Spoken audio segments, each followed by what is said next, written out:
젊었을 때 나이 든 분들을 보면서 나는 나이 들면 저런 행동은 하지 말아야지 하고 생각했던 적이 많았는데 지금은 나도 모르게 그런 행동을 하게 됩니다. 사람은 나이가 들면서 조금씩 추해 보이게 되는데 이는 어쩔 수 없나 봅니다.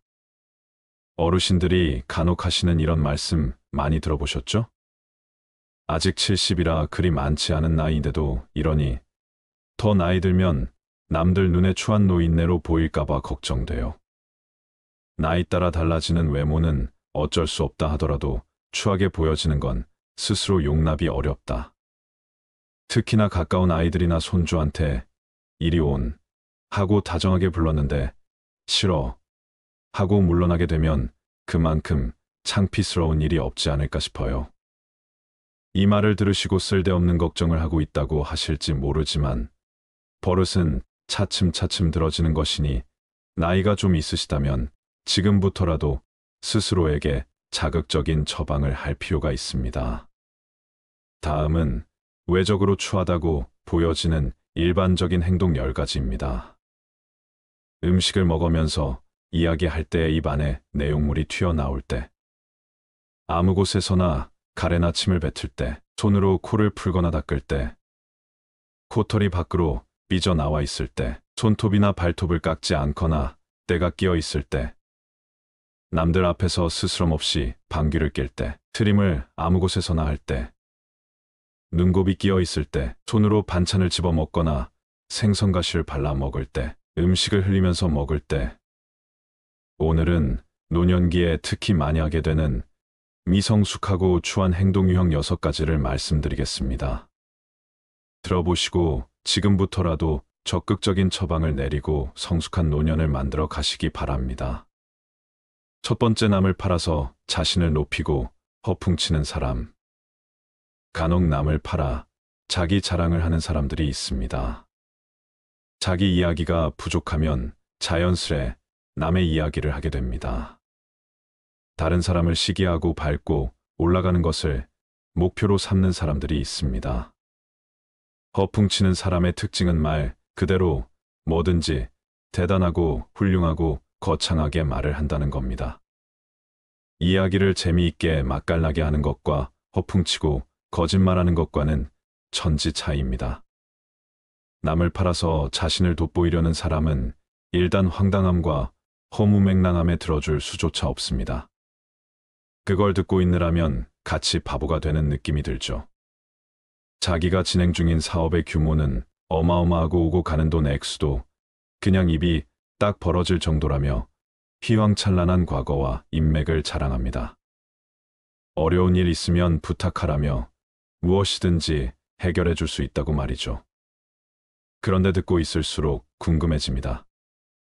지금까지 불가능이 없었을 정도로 멋진 경력과 능력, 자금력과 인맥, 그리고 풍부한 혁신적인 아이디어까지 있었으면서 왜 아직 아무것도 된 것이 없이 꼴로 사는지 말입니다.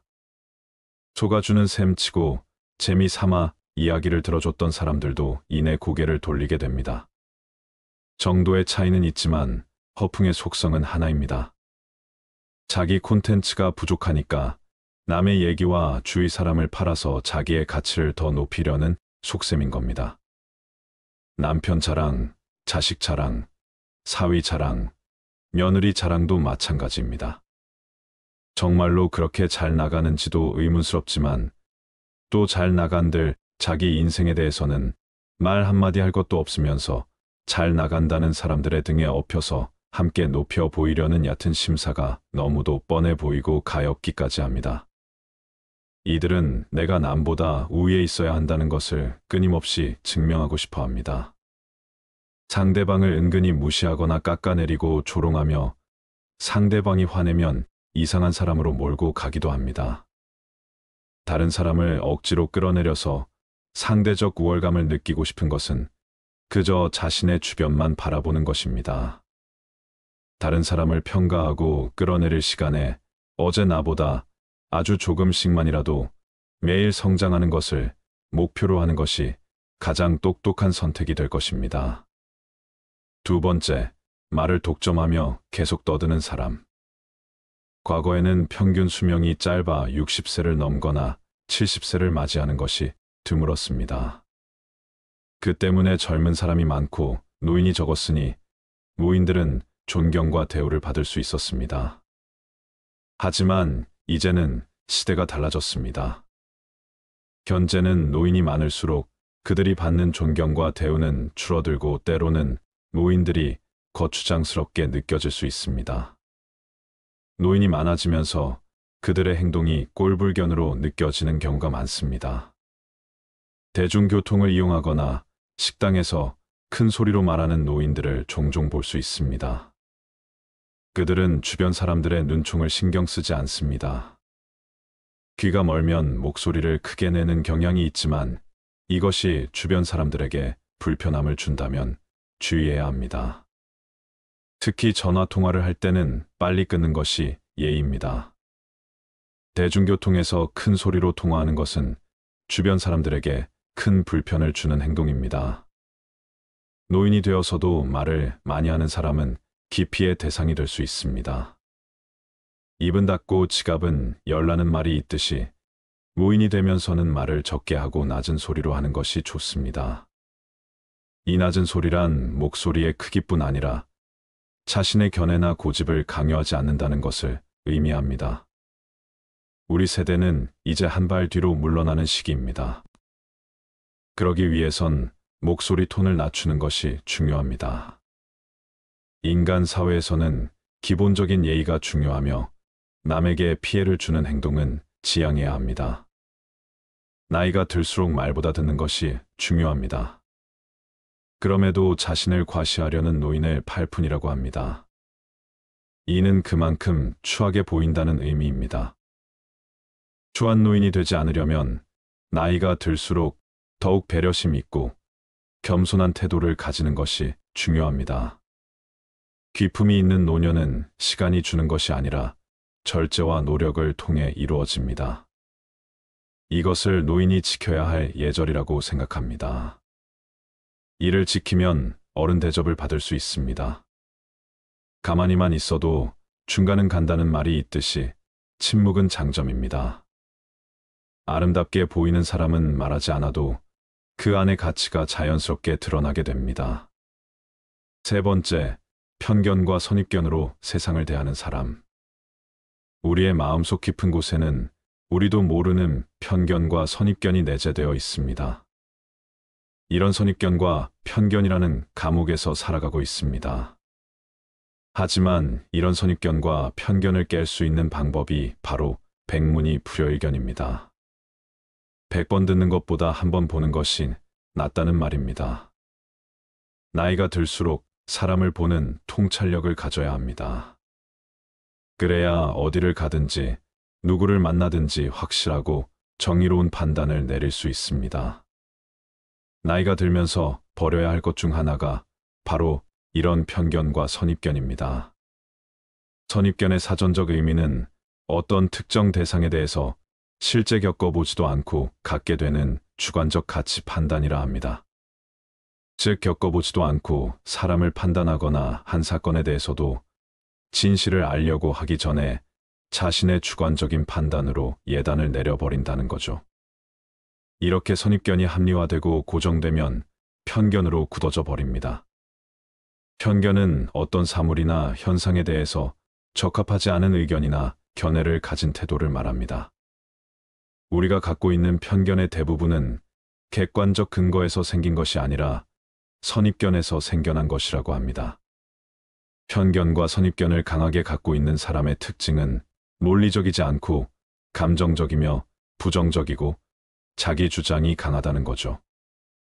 다양한 현상들, 사회적 이슈들, 개개인의 가치관과 라이프 스타일에 대해 인과관계나 전후 사정에 대해 잘 알지도 못하면서 이 모든 것을 자신의 좁은 시각으로만 바라보고 판단을 하니까 자기 성에 차는 게 하나도 보이질 않습니다. 따지고 보면 나이가 들어간다는 장점 중에 하나가 이런저런 경험을 쭉 해봤음, 좁은 틀에 갇히지 않고 다른 사람들의 가치관에 대해서도 열린 마음을 가질 수 있다는 것인데, 안타깝지만 역으로 나이 들수록 자신의 세계에 갇히는 분들이 많이 있습니다. 나이가 들면서 다양한 세상사를 정치적인 좌우를 가리는 하나의 창문으로 바라보고 내 편이냐, 저쪽 편이냐 편을 가르는 것으로 판단의 기준을 삼는 사람들이 상당히 많다는 것을 깨닫게 됩니다. 그래서 한 사람을 판단하고 사람의 말을 들을 때 정치적인 견해에 따른 좌우를 기준으로 삼기보다는 인격과 사람됨을 기준으로 삼아야 합니다. 어릴 때는 내가 잘 모르고 어리석다는 것을 감추고 싶어서 그러지만 나이가 들면서는 미지의 것에 대한 호기심을 잃어버려서 이런 편견을 가지게 됩니다.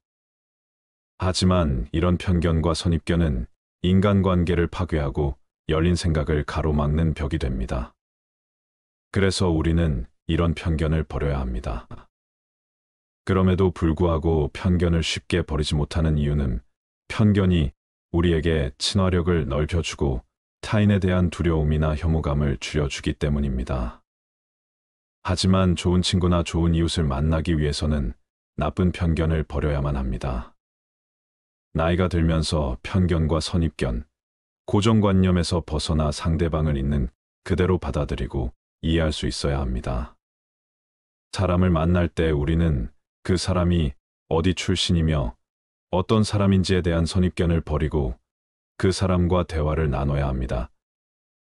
취해지지 않기 위해선 일부를 보지 않고 전체를 볼 수 있는 지혜가 필요합니다. 판단하지 않고 편견 없이 있는 그대로 수용하는 마음은 사람을 대하는 가장 따뜻한 마음일 것입니다. 네 번째로 주의해야 할 것은 나이를 먹어도 자신의 외모를 가꾸는 것입니다. 나이가 들었다고 외모를 포기하면 거울 속에 자신이 초라하게 보일 수 있습니다. 어느 정도의 외모 관리는 자신의 자존감을 위해 필요합니다. 특히 노인은 나태해지기 쉽습니다. 아무렇게나 하고 해도 된다는 생각은 버려야 합니다. 외모 관리는 감정 노화를 막아주는 효과가 있습니다. 한 연구에 따르면 외모 관리를 통해 감정을 조절하고 노인들의 우울증을 예방할 수 있습니다. 또한 외모 관리는 다른 사람에게 신뢰감을 줍니다. 우리는 처음 만나는 사람을 평가할 때 대부분 외모부터 보게 됩니다. 이는 단지 잘생기고 예쁘다는 의미가 아니라 그 사람이 신뢰할 수 있는 사람인지를 판단하기 위함입니다. 노화는 자연의 섭리이나 은퇴 후에도 자신의 외모를 꾸준히 관리하는 것은 중요합니다. 외모 관리는 정신적인 면에서 큰 차이를 만들어낼 수 있습니다. 귀찮아도 자주 움직이고 걷는 것이 중요합니다. 우리 몸은 늙으면 다시 되돌릴 수 없고 몸은 하나밖에 없다는 것을 명심해야 합니다. 네 번째, 남을 깎아내리고 자신을 높이려는 사람. 남을 깎아내리는 습관이 있는 사람은 자존감이 낮은 사람이고 또 주위에 부정적인 영향을 끼치는 사람입니다. 그래서 멀리해야 할 사람이죠. 낮은 자존감은 열등감에서 나오는 것이고 역설적이게도 열등감에 시달리는 사람들이 오히려 다른 사람을 열등한 존재로 몰기 위해서 아주 모진 짓을 합니다. 자신보다 약해 보이는 사람들을 그렇게 취급해 자신이 좀 더 나은 존재라는 것을 스스로에게 각인시키고 위로받으려는 자기 기만술이다라고 심리 전문가들은 말합니다. 하지만 자기는 속일지언정 남들까지는 속일 수 없죠. 남들 눈에는 그게 다 보이기 때문입니다. 자존감은 지위가 높고 낮음이나 가진 것이 많거나 적거나 가방줄이 길고 짧은 것과는 전혀 상관없습니다. 자존감이 높은 사람은 다른 사람도 존중할 줄 압니다. 그리고 남을 높여주고 자신을 낮출 수 있는 아량도 갖고 있고 거기에다가 남을 높여주면 자기 자신도 덩달아 올라간다는 이치를 너무 잘 알고 있습니다. 다섯 번째, 잘난 척하고 오만한 사람. 사람은 다른 사람에게 주목받고 싶고 인정받고 싶은 욕구가 있습니다. 하지만 대개의 사람들은 욕구를 잘 통제하며 살아가죠. 그리고 진인사대천명이라고 때를 기다리며 묵묵히 자신이 할 수 있는 최선을 다하며 지냅니다. 반드시 기회는 언젠가 온다는 확신과 자신을 믿고 말입니다. 기다리고 또 기다리죠. 하지만 나이 들어서까지 입만 열면 잘난 척을 하는 사람이 있습니다. 잘난 척하는 모습이 눈꼴 사납지만 그래도 관계가 있어서 받아줬더니 점점 더 하는 짓이 가관입니다. 아나무인의 태도에 힘들어하는 사람이 곁에 있는데도 공감 능력 제로를 보여주면서 자랑질을 멈추지 못하죠. 사람들이 대표적으로 대인관계에서 제일 싫어하는 유형이 바로 잘난 척하는 사람이라고 합니다. 상대하기도 피곤하니 사람들이 멀어지고 결국 자기 자신은 왕따가 되어버립니다. 6번째, 식탐이 많은 사람. 나이가 들면서 음식에 대한 조절력이 필요합니다. 일반적으로 적게 먹되 자주 먹는 것이 건강에 좋습니다. 하지만 많은 노인들은 나이가 들어도 음식에 대한 탐욕을 멈추지 않습니다. 특히 결혼식이나 피로연같이 제 돈을 내지 않고 음식을 먹을 수 있는 장소에서 더욱 그렇습니다. 이런 식탐은 가장 보기 흉한 모습 중 하나입니다. 어디든지 나이가 들면 식탐에서 벗어날 줄 알아야 품위를 지킬 수 있습니다. 품위는 아름다운 노인의 기본 덕목이기도 합니다. 이를 명심하고 건강하고 아름다운 노후를 위해 식탐을 잘 조절해야 합니다. 여러분, 나이 들어 추한 사람의 행동 유형 6가지를 들어보니 어떠신가요? 잘 생각해 보시고 기억하시길 바랍니다. 인생에서 가장 중요한 시기는 언제인가요? 인생의 말년은 어떤 것인가요? 정신과 육체는 서로 다른 속도로 쇠퇴합니다. 정신은 젊은이지만 육체는 급속도로 노화되지요.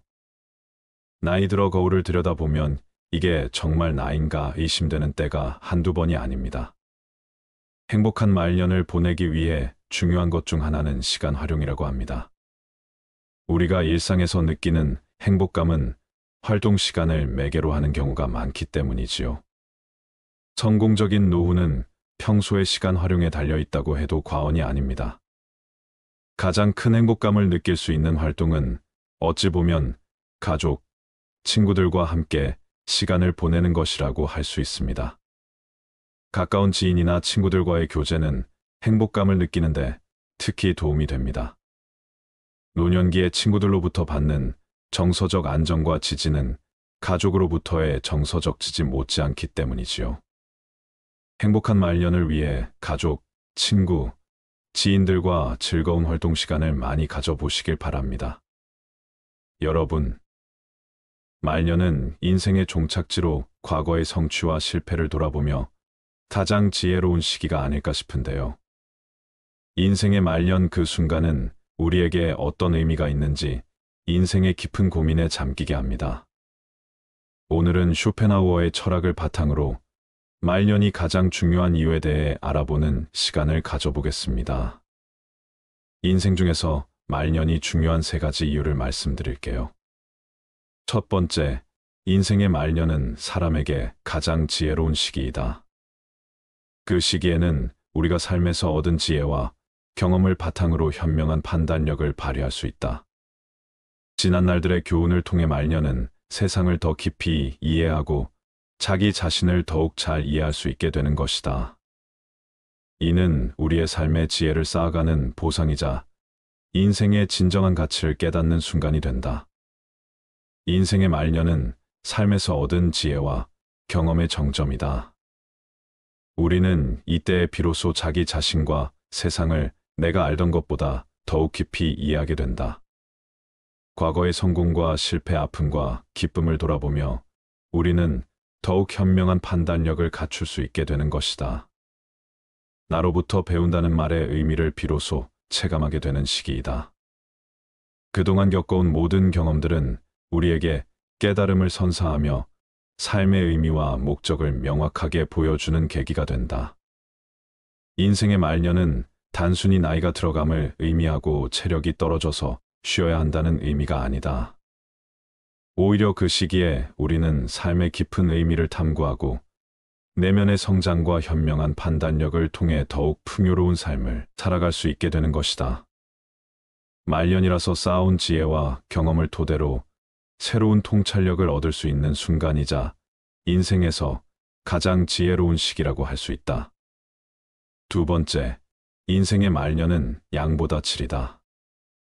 말년은 우리에게 우선순위를 정할 것을 요구한다. 우리에게 주어진 시간은 유한하다.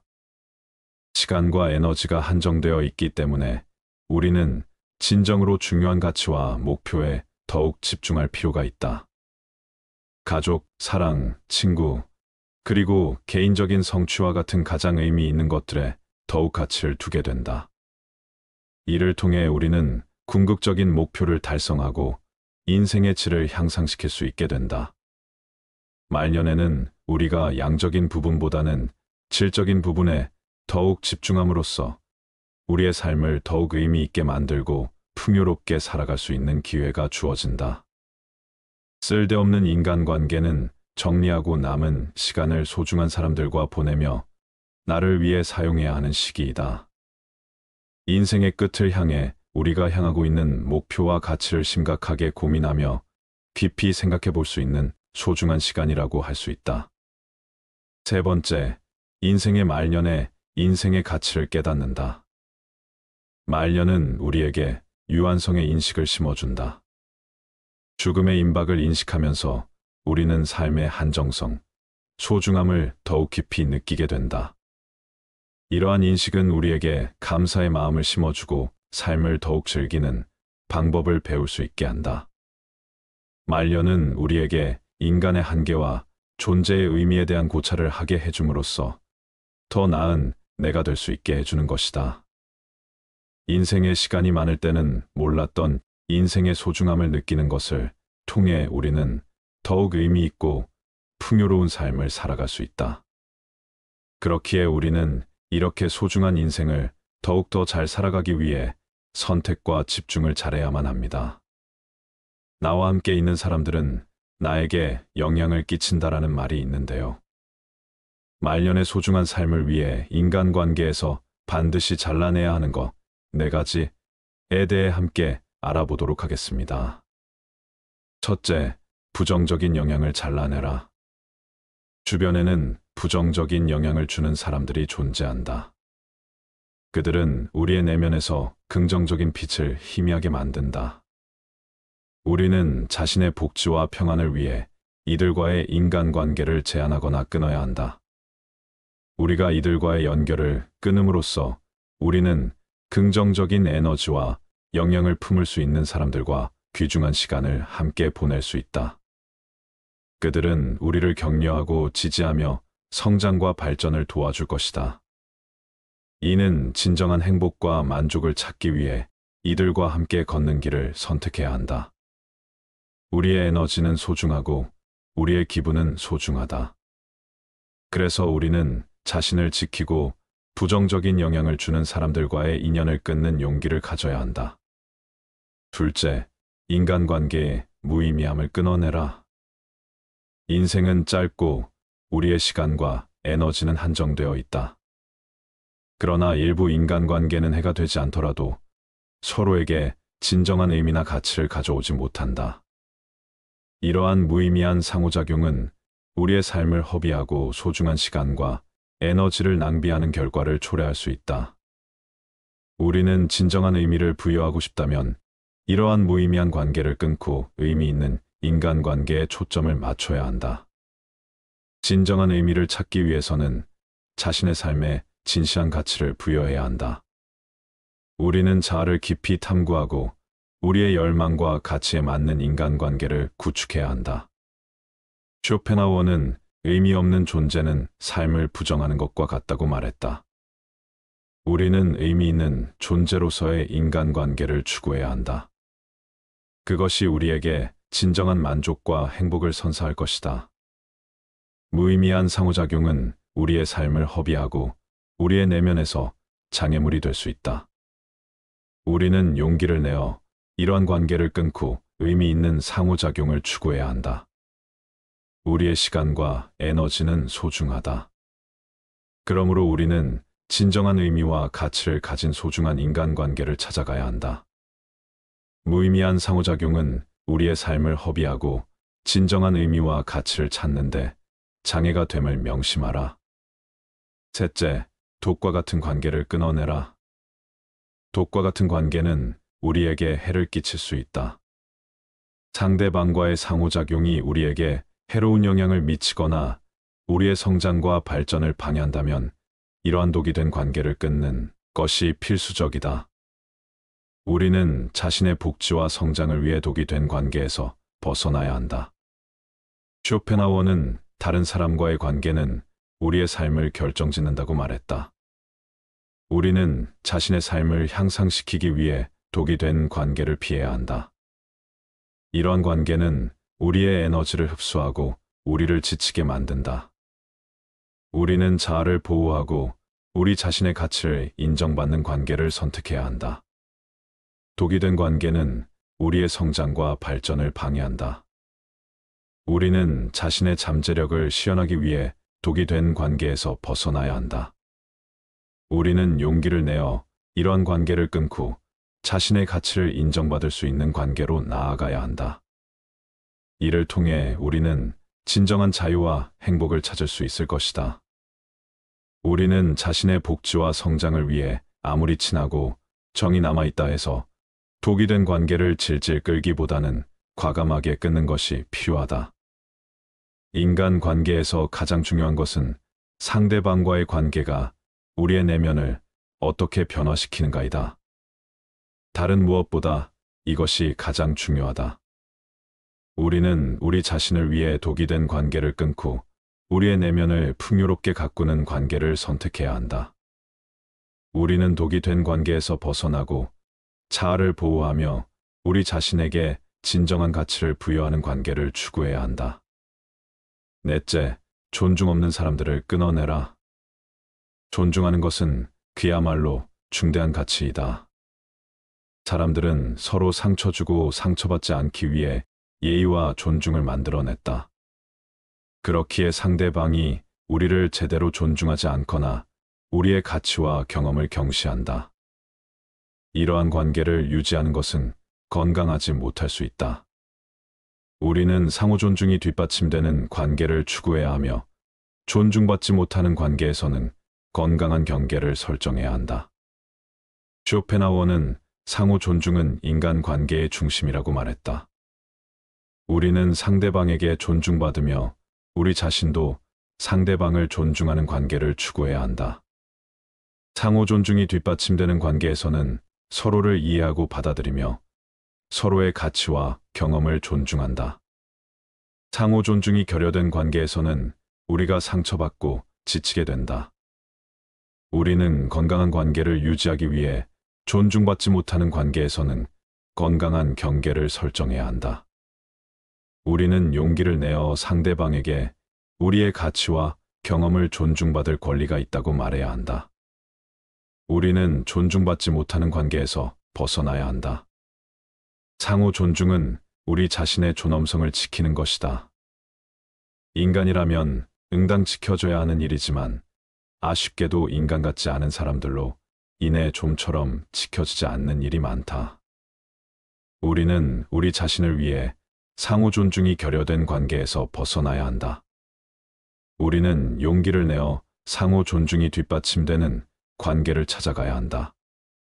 우리는 상호 존중이 뒷받침되는 관계를 추구해야 한다. 다음은 상호 존중이 되는 관계를 위해 지켜야 할 것에 대해 말씀드릴게요. 먼저 상대방을 존중하라. 상대방의 존엄성을 인정하는 것이야 말로 우리 자신의 존엄성을 지키는 길이다. 우리는 존중받고 인정받는 관계에서 자아를 보호하고 발전시킬 수 있다. 이를 통해 우리는 진정한 행복과 만족을 찾을 수 있기에 지금부터라도 존중하지 않는 사람과의 관계를 유지시키려고 애쓰지 마라. 아무한테나 친절하게 대하지 마라. 친절함이라는 것은 대체로 옳다. 친절한 태도로 먼저 대하게 되면 상대방의 태도도 대체로 친절해진다.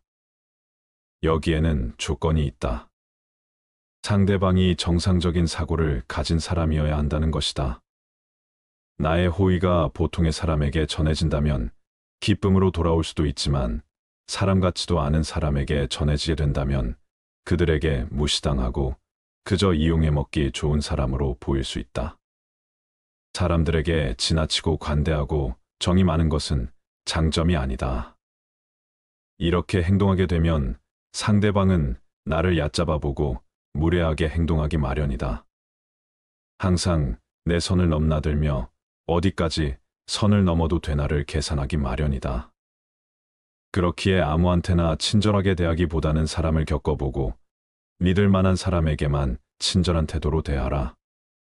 처음부터 모든 것을 퍼줄 필요가 전혀 없다. 만일 사람 같지 않은 사람이 있다면 과감하게 잘라버려라. 그런 사람에게 친절을 베풀어가며 친해지기보다는 나의 천성과 맞는 사람에게 더 많은 시간과 정성을 갖는 것이 차라리 이롭다는 것을 명심하라. 성공이라 함은 자신의 천성에 유리한 것은 적극적으로 취하고 천성에 어울리지 않는 것은 취하지 함으로써 만들어지는 법이다. 이렇게 행동한다 해서 다른 사람에게 매정한 사람으로 비춰질까 염려하며 전전긍긍하는 사람들이 있다. 하지만 인간의 본성은 원래 그러한 법이다. 인간 됨됨이가 서로 상반되는 사람들은 서로를 미워하는 법이고 누군가가 나를 질투하고 멸시하는 일은 흔하다. 그렇기에 그런 부정적인 감정에 큰 의미를 두지 마라. 남의 눈치를 볼 필요는 더더욱 없다. 남에게 인정받기 위해 머리 숙일 필요도 없거니와 남의 인정 같은 건 하나도 중요하지 않다.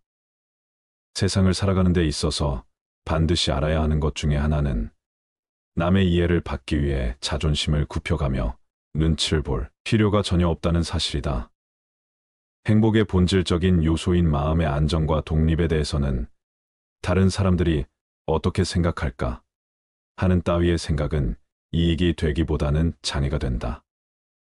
그러므로 사물의 참된 가치가 무엇인가를 숙고하여 올바르게 평가함으로써 다른 사람들의 견해에 대해 지나치게 민감한 반응을 억제해야 한다. 행복의 본질적인 요소인 마음의 안정과 독립은 남의 시선으로부터 해방될 때 가능한 것이다. 어차피 이 세상을 살아가는 데 있어서 타인이 나를 어떻게 생각하는지는 굳이 신경 쓸 이유가 없다. 왜냐하면 그들의 인정 따위는 나에게 아무런 의미가 없기 때문이다. 남의 시선을 의식하는 순간 타인의 의견에 다음이 흐려진다. 남의 말을 많이 들을수록 자신이 하고자 하는 말을 잊게 된다. 결국에는 자신이 무엇을 원하는지도 모르고 살아가게 된다. 남들이 하는 대로 따라가다 보면 자신이 원하는 삶은 살 수 없다. 그런 삶은 독립과는 거리가 멀다. 스스로 생각하고 혼자서 결정하는 독립된 삶은 진정한 자유인에게만 주어지는 선물과도 같다. 다른 사람들은 어떻게 생각할까 하는 고민은 행복한 삶을 위해 버려야 할 생각이다. 그런 생각은 자기 자신에 대한 성찰을 빼앗아 간다. 그런 생각을 할수록 자기 고유의 가치관은 사라지고 만다. 자기 존재에 대한 의미와 가치를 잃고 만다. 다른 사람들의 생각으로 채운 내면은 출구 없는 미궁과 같다. 마음속에 그런 미궁을 만드는 것은 자기 탓이다. 타인이 나를 이해하지 못하고 자신의 생각이 확고한 나머지 아무 가치가 없는 얘기로 나를 가르치더라도 반박하거나 분노하지 말고 그저 무시하라. 왜냐하면 애써 반박한다 한들 서로의 기분만 상할 뿐 그 사람이 바뀔 가능성은 거의 없다. 왜냐하면 사람의 성격은 어지간해서는 변하지 않는다. 사람이라면 그게 누구든지 자신의 고유한 성격을 쉽사리 벗어나지 못한다. 외부 상황이 바뀌어 얼핏 다르게 행동하는 것 같아도 그것은 성격이 다양하게 변주되는 모양만 다르게 보이는 것에 불과하다. 사람의 성격이란 거의 변하지 않기 때문이다. 형편없는 인간들이 모여서 훌륭한 인물을 깎아내리고 뒷담화하는 것을 보더라도 아무렇지 않게 여기고 오히려 감사할 것이다. 이런 사람들이 많으니 내가 더 잘 살 수 있구나 하고 말이다. 그렇게 되면 더 이상 타인에게 이해받기 위해 자존심을 굽혀 구걸할 필요가 없다. 쓸데없이 타인의 의견을 바꾸려 하지 말고 한 귀로 흘리는 편이 현명하다는 것을 명심하라. 모든 사람은 그 자신의 이해, 정도와 인식의 한계 내에서만 세상을 바라볼 뿐이다. 남을 신경 쓰기보다는 내 건강부터 챙겨라. 내 건강보다 중요한 것은 하나도 없다.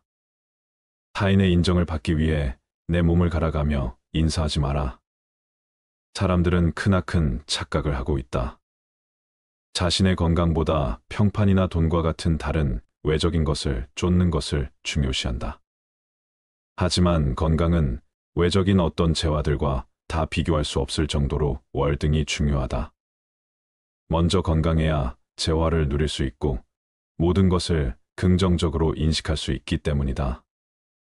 인간은 조금만 아프더라도 내 주변 모든 것을 불행하게 바라보고 스스로를 비극의 주인공으로 만들어 버리곤 한다. 따라서 아무리 친구가 많고 돈이 많더라도 건강하지 않다면 아무짝에 쓸모가 없다. 남에게 인정받기 위해 스트레스 받아 건강을 해친다면 주객이 전도된 것이다. 우리에게 중요한 것은 나와 가족의 건강이다. 완벽하게 건강한 몸과 건강한 정신, 즐거운 마음 등 이런 것은 지위나 부로 대신할 수 없는 장점이다. 그도 그럴 것이 건강이란 바로 인간 자신을 이루는 것이기 때문이다. 사람이 홀로 있을 때에도 그를 따라다니는 것이고 다른 사람이 그에게 주거나 빼앗을 수 없는 것이므로 건강하다는 것은 행복이다. 그저 그것 하나만으로도 큰 장점이고 행운인 것이다. 더 늦기 전에 건강을 챙겨야 한다는 것을 명심하라. 쇼펜하우어의 말에 의하면 행복의 징표는 웃음입니다. 행복해지고 싶으면 마음속에는 명랑함을 지녀야 한다. 명랑함은 진정한 행복을 드러내주는 외적 표현이다. 명랑함이 없는 삶은 무거운 짐으로 다가온다. 삶을 가볍게 해주는 것은 바로 명랑함이다.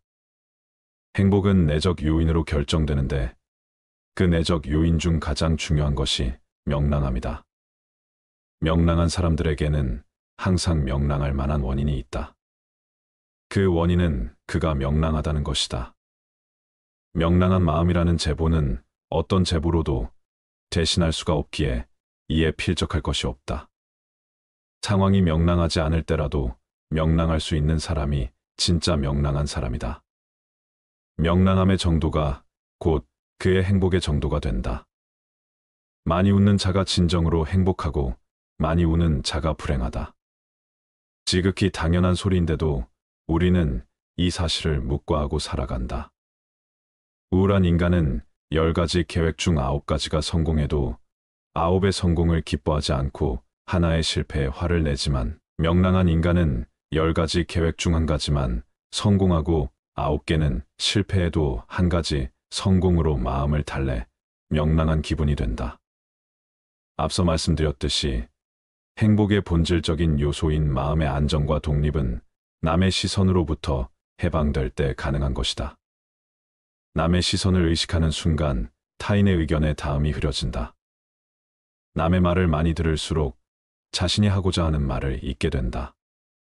결국에는 자신이 무엇을 원하는지도 모르고 살아가게 된다.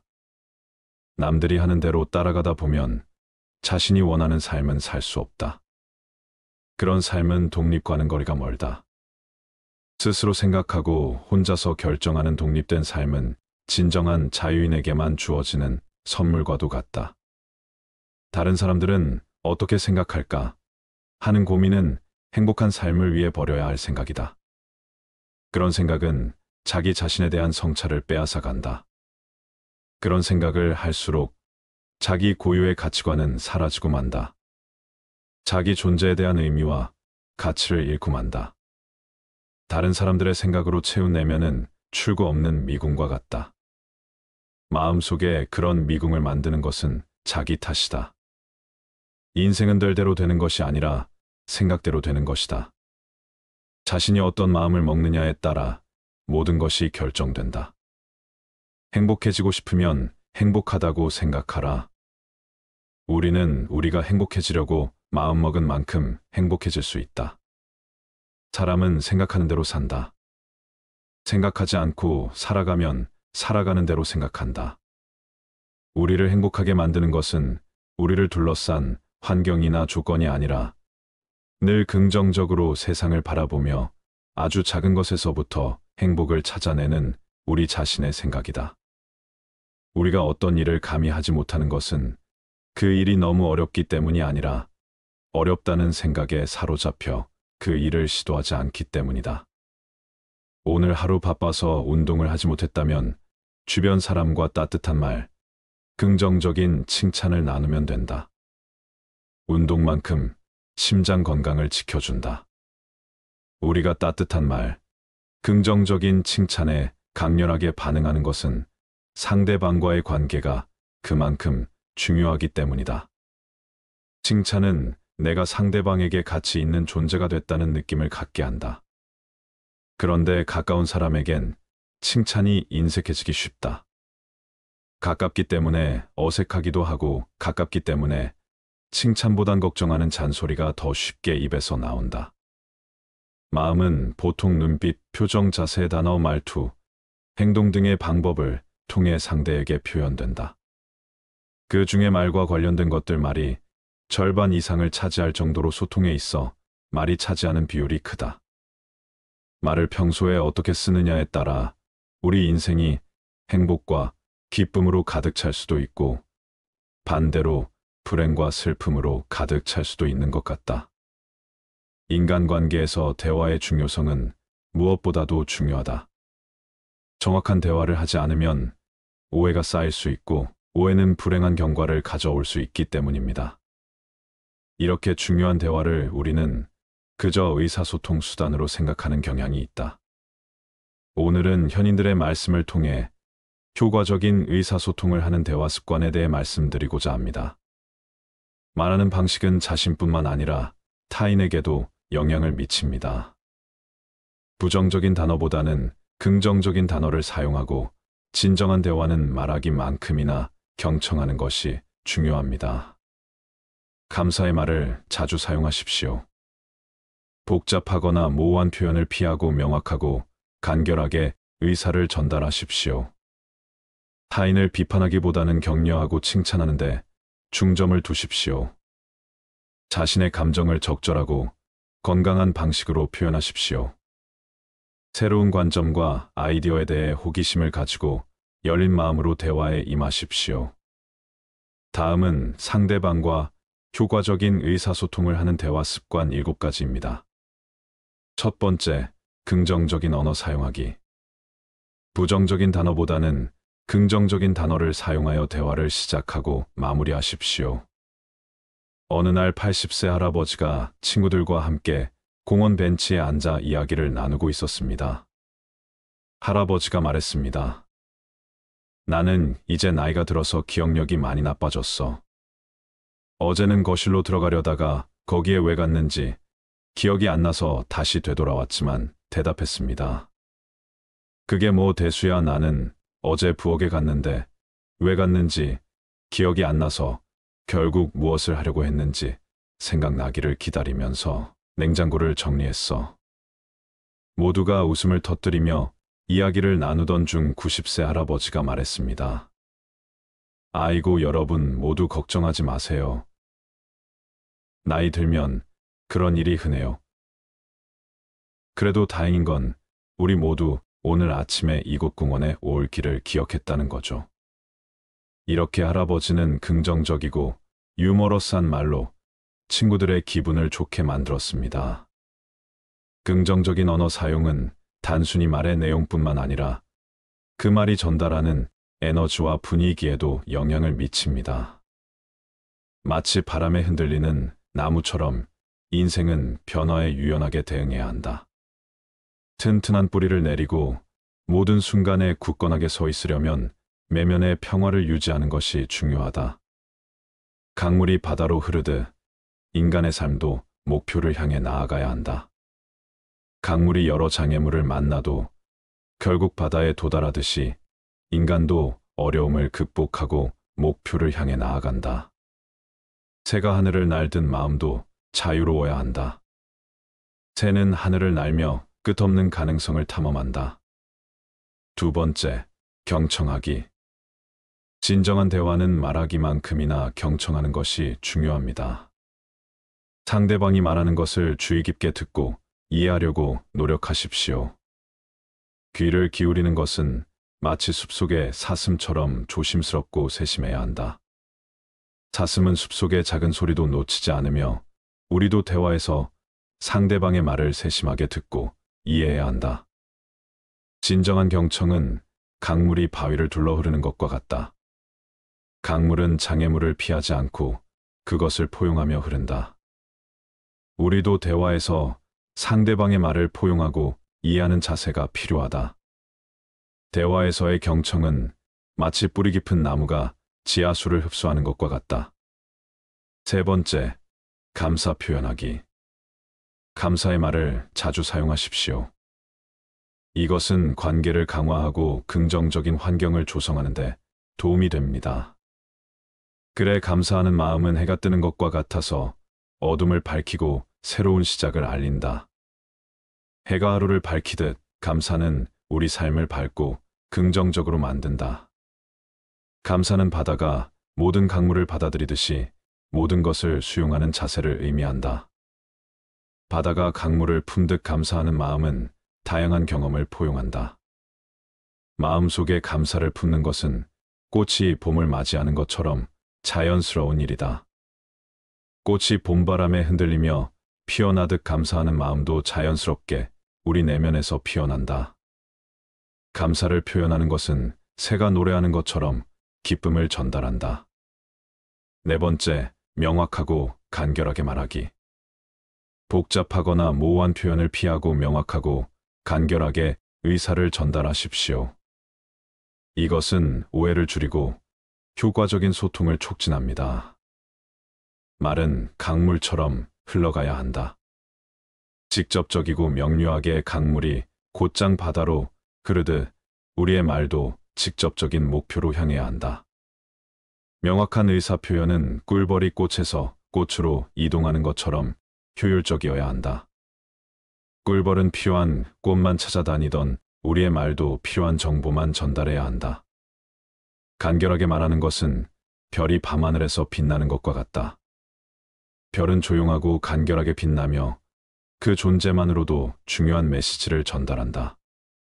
명확한 의사소통은 새의 노래와 같아야 한다. 다섯 번째, 비판보다는 격려하기. 타인을 비판하기보다는 격려하고 칭찬하는데 중점을 두십시오. 이것은 긍정적인 관계를 구축하고 자신감을 키우는데 도움이 됩니다. 마을의 한 요양원에서 할아버지들이 모여서 차를 마시며 이야기를 나누고 있었습니다. 한 할아버지가 말했습니다. 내가 젊었을 때는 엄청난 축구 선수였어. 하지만 이제는 무릎이 아파서 공도 차지 못해. 그러자 다른 할아버지가 웃으며 말했습니다. 그래도 여전히 멋있어 보이는 걸. 아마도 당신의 무릎은 과거의 영광을 기억하고 있나 봐. 모든 할아버지가 웃음을 터뜨리며 첫 번째 할아버지가 말했습니다. 그렇게 말해줘서 고마워. 내가 너희들 곁 있어서 참 행복해. 격려하는 마음은 봄비처럼 삶의 활력을 불어넣는다. 봄비가 꽃을 피우듯 격려는 타인의 잠재력을 깨우고 성장을 촉진한다. 칭찬은 해가 떠오르는 것과 같아서 어둠을 밝히고 희망을 준다. 해가 세상을 밝히듯 칭찬은 사람의 마음을 밝게 만든다. 격려의 말은 새의 노래와 같아서 듣는 이에게 기쁨과 평화를 준다. 새가 노래로 숲을 즐겁게 하듯 격려하는 말도 사람의 마음을 기쁘게 한다. 칭찬은 나무에 물을 주는 것과 같다. 그것은 성장을 도와주고 튼튼하게 만든다. 나무가 물을 받아 자라듯 칭찬은 사람의 자신감을 키우고 발전을 돕는다. 격려는 강물이 바위를 부드럽게 다듬는 것처럼 마음을 강화하고 형성한다. 강물이 바위를 다듬듯 격려는 사람의 내면을 긍정적으로 변화시킨다. 6번째, 감정을 적절히 표현하기. 자신의 감정을 적절하고 건강한 방식으로 표현하십시오. 감정을 억제하거나 폭발하지 않고 이해와 공감을 바탕으로 말하십시오. 마을 공원 벤치에 할아버지 두 분이 앉아 이야기를 나누고 있었습니다. 한 할아버지가 말했습니다.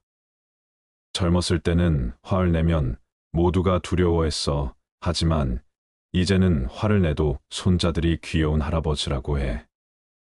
그러자 옆에 앉은 할아버지가 웃으며 말했습니다. 그래도 좋잖아. 적어도 손자들이 화를 내도 귀여운 할아버지라고 여기니까. 나는 화를 내면 아내가 이제 그만 좀 해라고 하더라고. 두 할아버지가 웃음을 터뜨리자 첫 번째 할아버지가 말했습니다.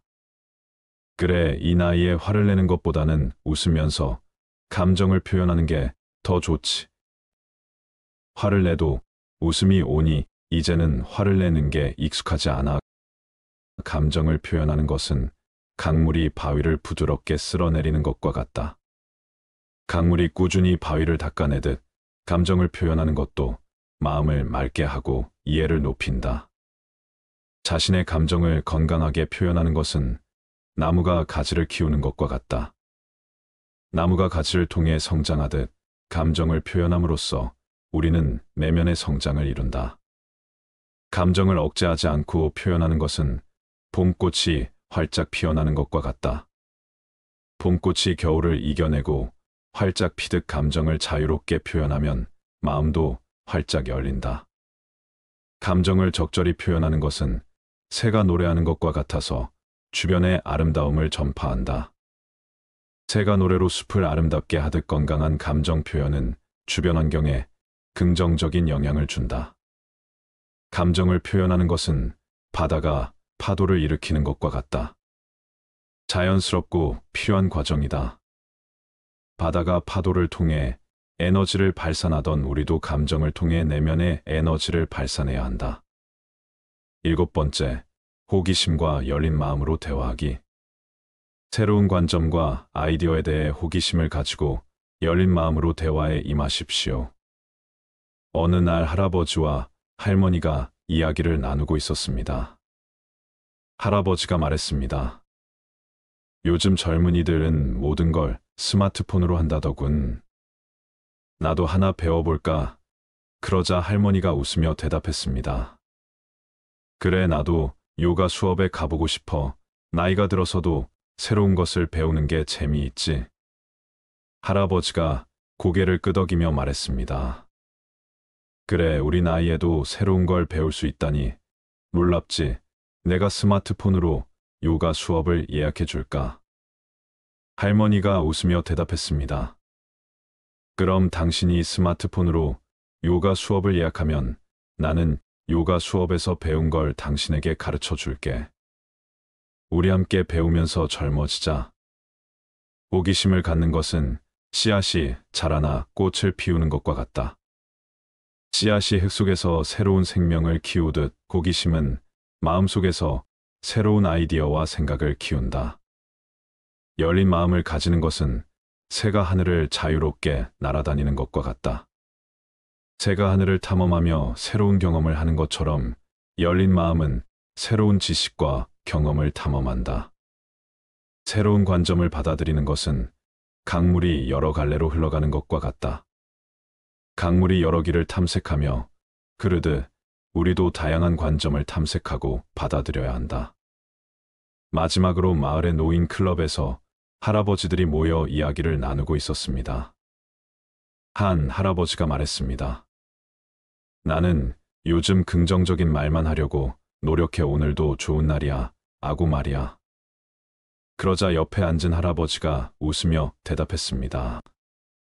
그래, 나도 마찬가지야. 아침에 거울을 보며 아직도 멋지군이라고 말해.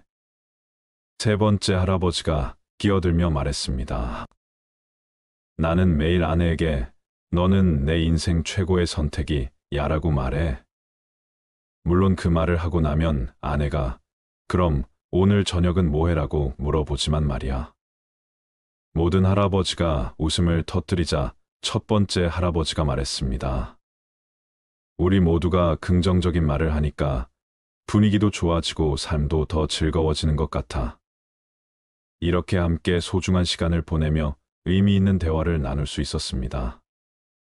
여러분, 우리가 살다 보면 대화는 혼자 하는 것이 아닌 상대방과 상호하는 것임을 간혹 잊어버리고 자기 말만 하기 바쁠 때가 있고 또한 상대방의 말을 끊어버리는 우를 범할 때가 있습니다. 이것은 역지사지로 생각하면 굉장히 무례한 상황입니다. 말 한마디로 병을 완전히 낫게 할 수는 없지만 괜찮아, 곧 좋아질 거야 라고 말하며 힘들어도 웃으려고 노력하는 사람과 내가 정말 나을 수 있을까? 라며 우울해하는 사람의 호전 속도는 분명 차이가 있습니다. 말은 감정을 바꾸고 감정은 몸을 바꿀 수 있다고 합니다. 긍정적인 말과 기분 좋은 표정이 나 자신을 바꿀 수 있습니다. 몸이 아프고 컨디션이 좋지 않을 때 억지로라도 괜찮아 라고 말하며 웃으면 내가 정말 괜찮은 줄 알고 우리 몸에 괜찮다는 신호를 보냅니다. 인간은 말을 하지 않고는 살아갈 수 없습니다. 말을 하는 자는 무심코 내뱉고 잊어버릴 수 있겠지만 들은 사람은 평생 그 말로 인해 괴로워하거나 짜증날 수 있습니다. 그만큼 말이 중요하지요. 앞으로 스스로에게나 타인에게나 말의 중요성을 생각하고 신중히 표현하고 살아가야 되겠습니다. 평생을 긍정적으로 말하려고 노력하고 예쁜 말, 좋은 말을 사용하도록 노력해야겠습니다. 긍정적인 명언을 통해서 더욱 긍정적인 방향으로 발전하는 삶이 되시기를 바랍니다.